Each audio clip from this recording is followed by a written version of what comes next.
ওং নমঃ শিবায়, ওং নমঃ শিবায়, ওং নমঃ শিবায়। হর হর মহাদেব, হর হর মহাদেব, হর হর মহাদেব।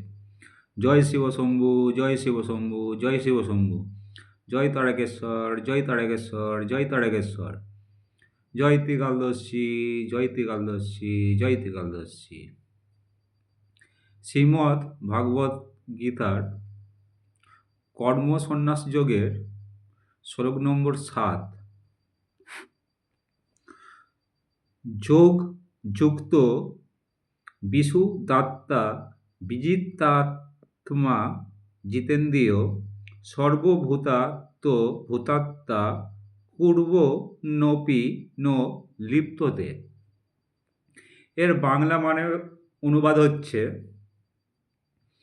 যোগযুক্ত জ্ঞানী, বিশুদ্ধ বুদ্ধি, বিশুদ্ধ চিত্ত ও জিতেন্দ্রিয়, এবং তিনি সমস্ত জীবের অনুরাগ ভাজন হয়ে সমস্ত কর্ম করেও তাতে লিপ্ত হন না।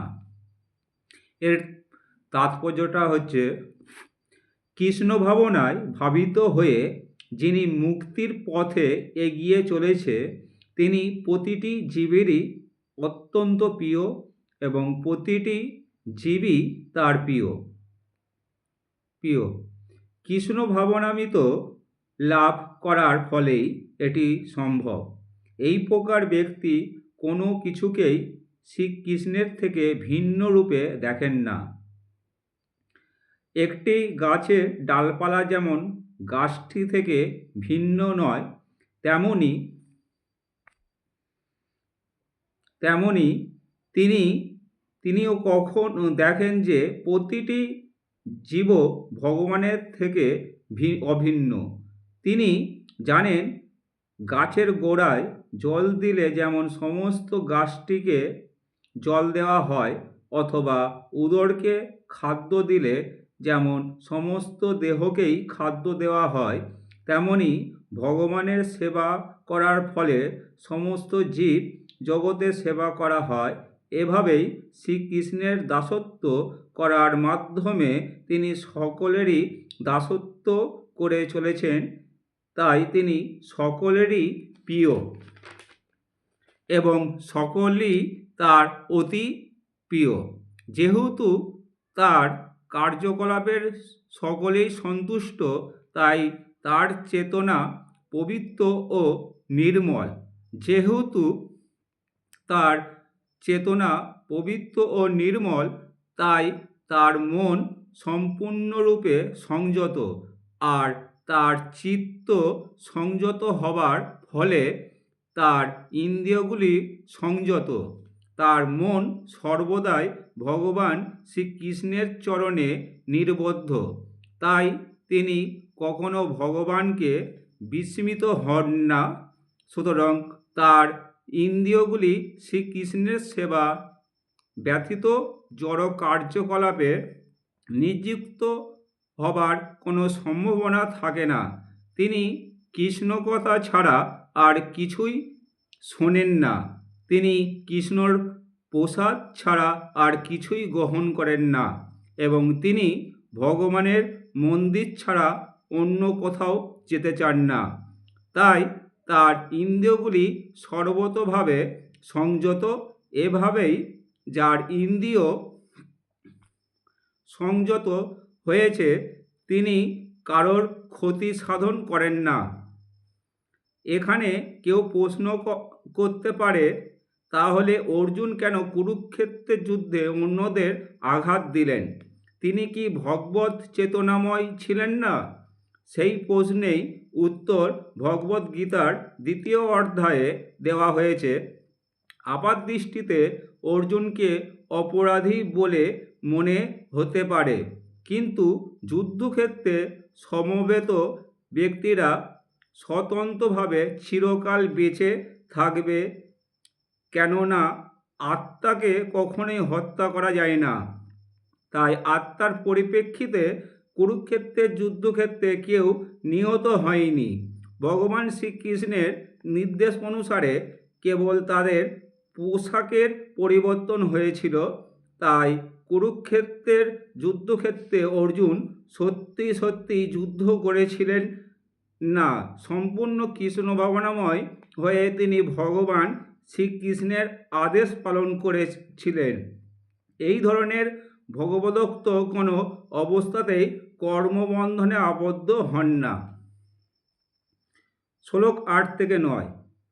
নৈব কিঞ্চিৎ করমিতি যুক্ত মন্যেত তত্ত্ববিদ পোষ্যন ছিন্নন পিষ্যন্নন জিঘ্নসন গুচ্ছন স্বপন শ্বসন প্রলোপন বিসর্জন গৃহীণু নিঃস্ব নির্নিমিষণপি ইন্দ্রিয়াণি দিয়া আ তেষু বর্তেন্ত ইতি ধারয়ন। বাংলা অনুবাদ: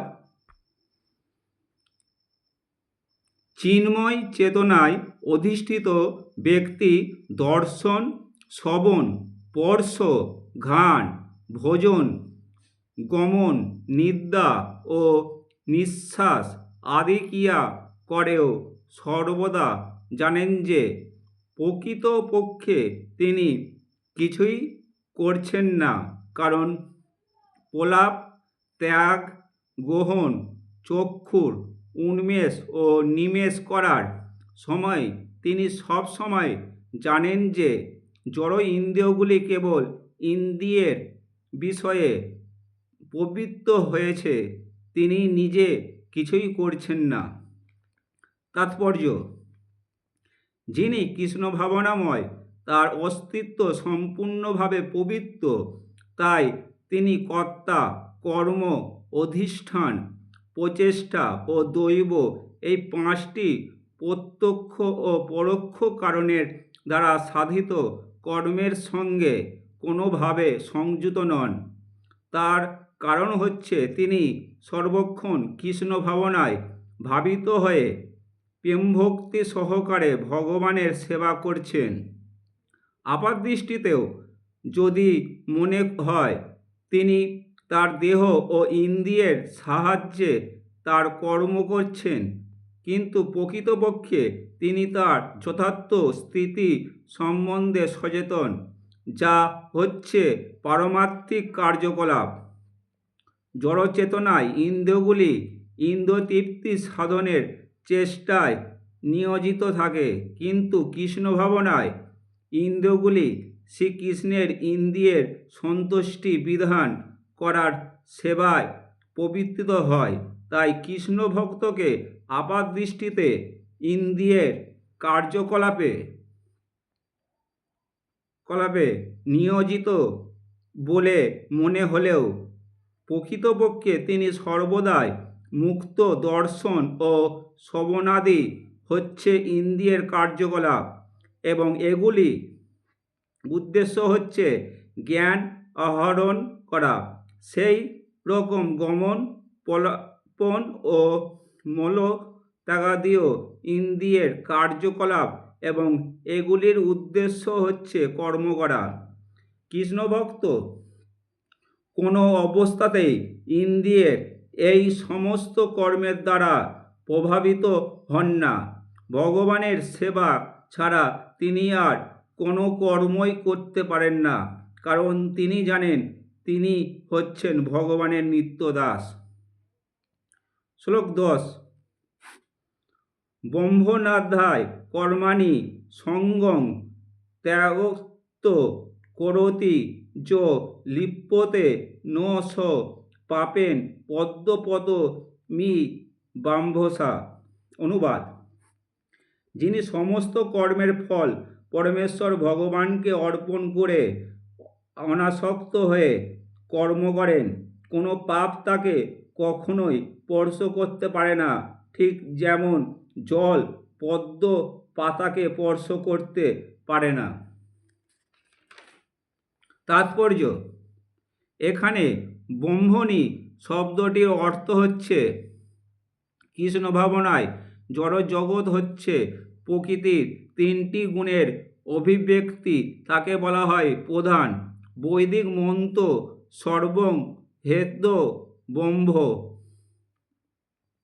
মান্ডুক্য উপনিষদে 2 তস্মা দেতদ ব্রহ্ম নামো রূপপনম চ জায়তে। মুন্ডুক উপনিষদে 1/9 এবং ভগবদ্গীতার শ্লোক মম যোনিমহৎ ব্রহ্ম গীতায় 14/3 বর্ণনা করে যে এই জগতে সব কিছুই ব্রহ্মের প্রকাশ। এই প্রকাশ যদি ভিন্ন রূপেও হয় কিন্তু তা মূল কারণ থেকে অভিন্ন। ঈশোপনিষদে বলা হয়েছে সব কিছুই পরব্রহ্ম শ্রীকৃষ্ণের সঙ্গে সম্বন্ধযুক্ত, তাই তিনি হচ্ছেন সব কিছুর অধীশ্বর, যিনি এই সত্যকে পূর্ণরূপে উপলব্ধি করতে পেরেছেন এবং সেই উপলব্ধির ফলে সব কিছুই ভগবানের সেবায় নিয়োজিত করেছেন। তিনি কোনো অবস্থাতেই পাপ পুণ্য কর্মফলের বন্ধনের দ্বারা আবদ্ধ হন না। পাপ অথবা পুণ্য কোনো কর্মফলই তাকে স্পর্শ করতে পারে না। তিনি জানেন কোন বিশেষ কর্ম সাধন করার জন্য ভগবান তাকে তার জড় শরীরটি দান করেছেন, তাই ভগবানের সেবাতেই তিনি সেটি নিয়োজিত করেন। তখন তা সব রকম কুলুষ থেকে মুক্ত, ঠিক যেমন জলে থাকলে পদ্মপাতাকে জল কখনো স্পর্শ করতে পারে না। গীতাতেও 3/30 ভগবান বলেছেন ময়ি সর্বাণি কর্মাণি সংন্যাস্য। কৃষ্ণ ভাবনা শূন্য তার দেহ ও ইন্দ্রিয়কে তার স্বরূপ মনে করে সে কর্ম করে, কিন্তু যিনি কৃষ্ণ ভাবনাময় তিনি জানেন তার দেহটি শ্রীকৃষ্ণের সম্পত্তি, তাই তিনি তা সর্বতোভাবে ভগবানের সেবায় নিয়োজিত করেন। শ্লোক 11 কায়েন মনসা বুদ্ধা কেবলোরিন্দ্রিয়োরপি যোগিন কর্ম কুর্বন্তি সঙ্গং ত্যাক্ত শুদ্ধয়ে। বাংলা অনুবাদ: আত্মশুদ্ধির জন্য যোগীরা কর্মফলের আসক্তি ত্যাগ করে দেহ, মন, বুদ্ধি এমনকি ইন্দ্রিয়ের দ্বারা কর্ম করেন। তাৎপর্য: কৃষ্ণ ভাবনায় উদ্বুদ্ধ হয়ে ভগবান শ্রীকৃষ্ণের ইন্দ্রিয় তৃপ্তির সাধন করার জন্য শরীর, মন, বুদ্ধি অথবা ইন্দ্রিয়ের দ্বারা যে কর্ম অনুষ্ঠান হয় তা জীবকে জড়জগতের কুলুষ থেকে মুক্ত করেন।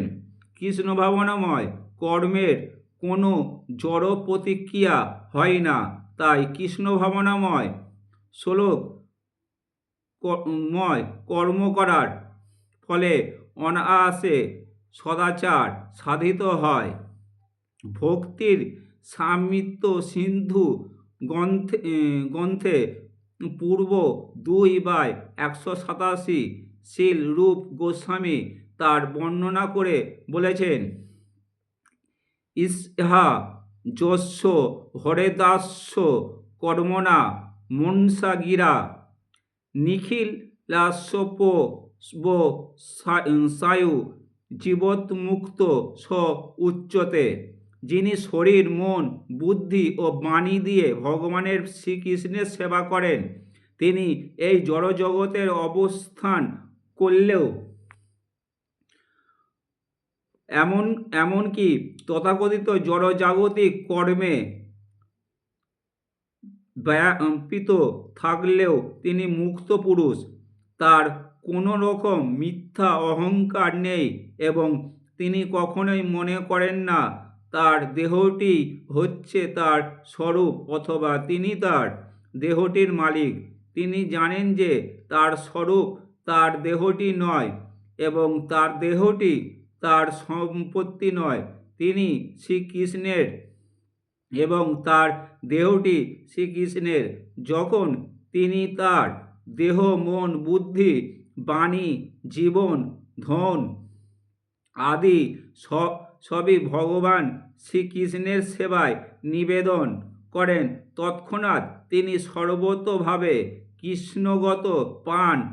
যে মিথ্যা অহংকারের প্রভাবে মানুষ মনে করে তার দেহটি হচ্ছে তার স্বরূপ, কৃষ্ণ ভাবনায় তন্ময় থাকা ফলে তিনি সেই অহংকার থেকে সম্পূর্ণ মুক্ত হন।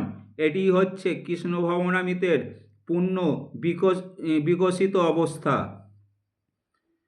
শ্লোক 12।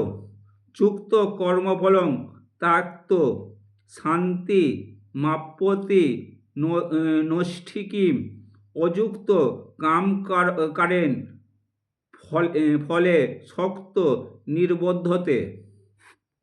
বাংলা অনুবাদ: যোগী কর্মফল ত্যাগ করে নৈষ্ঠিকী শান্তি লাভ করেন, কিন্তু সকামকর্মী কর্মফলের প্রতি আসক্ত হয়ে কর্ম করার ফলে কর্মের বন্ধনে আবদ্ধ হয়। তাৎপর্য: কৃষ্ণ ভাবনাময় ভক্ত ও দেহাত্ম বুদ্ধিসম্পন্ন বৈষয়িক মানুষের মধ্যে পার্থক্য হচ্ছে যে কৃষ্ণ ভাবনাময় ভক্ত শ্রীকৃষ্ণের প্রতি আসক্ত ও দেহাত্ম বুদ্ধিসম্পন্ন বিষয়ী তার কর্মফলের প্রতি আসক্ত। যে মানুষ শ্রীকৃষ্ণের প্রতি আসক্ত এবং তার প্রীতি উৎপাদনের জন্য সমস্ত কর্ম করেন, তিনি অবধারিতভাবে মুক্ত পুরুষ, কারণ তিনি কখনোই কর্মফলের আশায় উৎকণ্ঠিত হন না। শ্রীমদ্ ভগবতে বলা হয়েছে, দ্বৈত ধারণাযুক্ত হয়ে অর্থাৎ পরতত্ত্ব সম্বন্ধে অবগত না হয়ে কর্ম করার ফলে কর্মফলের প্রতি উৎকণ্ঠায় উদয় হয়। ভগবান শ্রীকৃষ্ণই হচ্ছে পরতত্ত্ব, পরমেশ্বর। কৃষ্ণ ভাবনায় তাই দ্বৈত ভাব নেই। বিশ্ব চরাচরের যা কিছু আছে তা সবই ভগবান শ্রীকৃষ্ণের শক্তিজাত। ভগবান শ্রীকৃষ্ণ হচ্ছেন পরম মঙ্গলময়। তাই কৃষ্ণ ভাবনায় ভাবিত হয়ে যে কার্যকলাপ সাধিত হয় তা পারমার্থিক কর্ম, তা অপ্রাকৃত এবং জড়জগতের কুলুষের দ্বারা প্রভাবিত হয় না। তাই কৃষ্ণ ভক্ত শান্ত, কিন্তু যারা সর্বক্ষণ ইন্দ্রিয়তৃপ্তির জন্য লাভ ক্ষতির হিসাব করছে তারা কখনোই শান্তি পেতে পারেন না। এটি কৃষ্ণ ভাবনামৃতের রহস্য। শ্রীকৃষ্ণের সম্বন্ধে রহিত কোনো কিছুরই অস্তিত্ব নেই এবং এই সত্য উপলব্ধি পরম শান্তি ও উভয় দান করেন।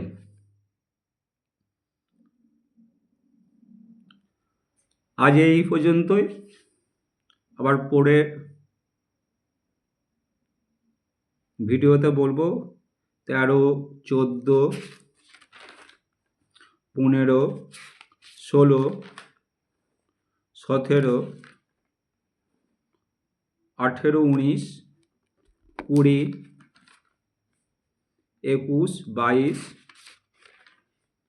23, 24, 25, 26, 27, 28, 29 পর্যন্তই আছে কর্ম সন্ন্যাস যোগ। আজ পর্যন্ত এইটুকু।